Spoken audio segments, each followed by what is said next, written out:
All right, everybody. So I am starting with an HB pencil.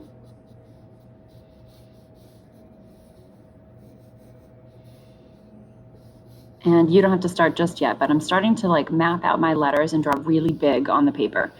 We have a tendency to draw small when we're first learning to draw, so make sure you fill the paper when you start sketching and practicing drawing your sculpture. Remember, erasing is part of drawing. It takes a long time to get an accurate drawing, so you're going to be kind of erasing as you begin often. That's part of it. So try to draw lightly so that it's easy to erase. I put the kneaded eraser on the back of my pencil. If you have a kneaded eraser, it's a little tip.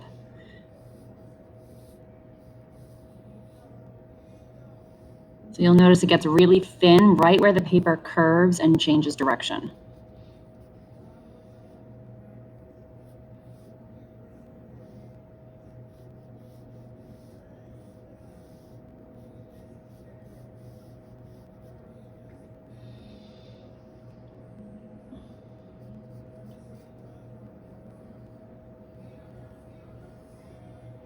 I'm coming down for the bottom of the R.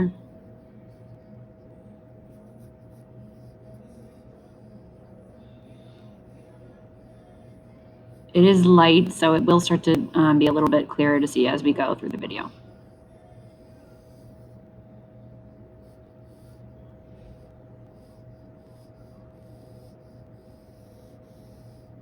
This is a long one, so saddle up.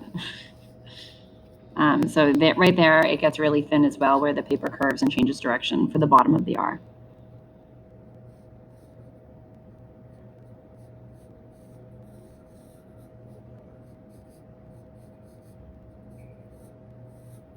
Notice when you are drawing the letters, you should be drawing the top and the bottom of the piece of paper. Now, for the purpose of time, I'm just going to show you how to draw and shade the first letter, R, in the word rain. It's in the presentation there, example that I was looking at. I encourage you to take a really good photo of your sculpture. You can set up the lighting a little bit and also increase the contrast on your photo so that you can see some nice clear darks and lights. So I'm starting with my darker B pencil now, putting in the dark shadows.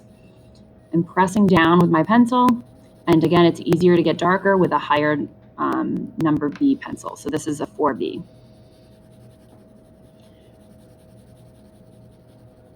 And then I'm fading down, lightening up my pressure as I go down towards the bottom of the piece of paper.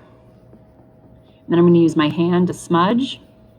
Your hand has oil on it, so it smudges really nicely.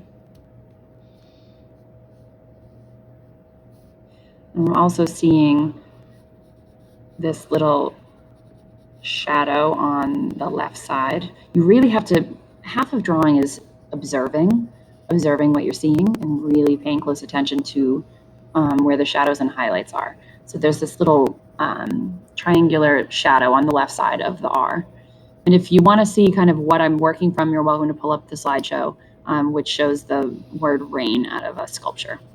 This is called a tortillon, and it blends really carefully when you're trying to blend in a small spot. I still prefer using my hand, but you're welcome to use the tortillon too to help you blend values together.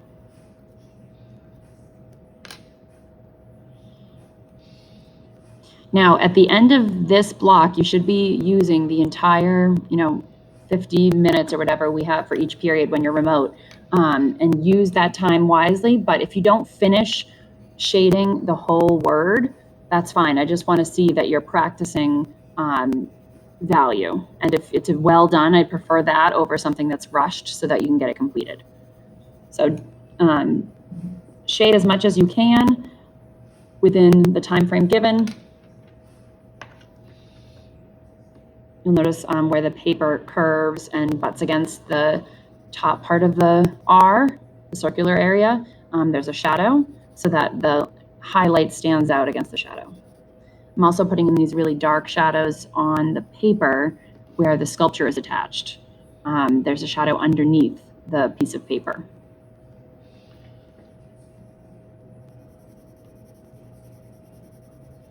So I'm just pressing down a little bit harder with this 4B to put in those really dark shadows from where it overlaps on top of the paper. Notice this is almost an 8-minute video, and I have a lot of experience with drawing, and it takes that long to do just one letter. So really take your time and don't rush it. You have to be patient when you're drawing. We kind of are part of this instantaneous culture where we want results right away, and you have to kind of push yourself with that. Push yourself with that to slow down and really capture what you see. And don't rush it, because rushed work is easy to tell that it's not high quality. Again, I'm putting in a shadow here, right where the paper meets the ground or the bottom paper in a sense. So I'm using a full range of value. I have these really dark darks, these darker shadows, these medium values, and then these light highlights.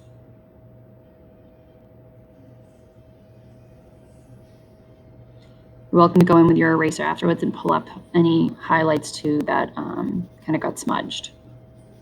Where this paper curved over here, I'm going to add a shadow in, blending it with my hand as I go.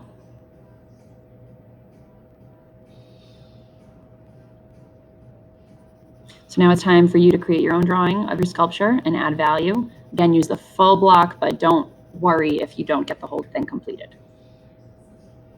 Good luck, and remember, take a good photo of your sculpture to kind of check out the values. All right, good luck. See you soon.